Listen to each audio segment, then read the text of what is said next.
Изгърби гръбначния стълб. Така, да.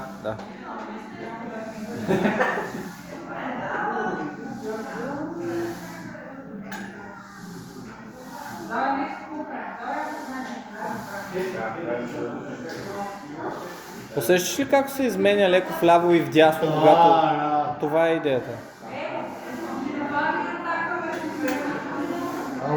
Много близо в ръце.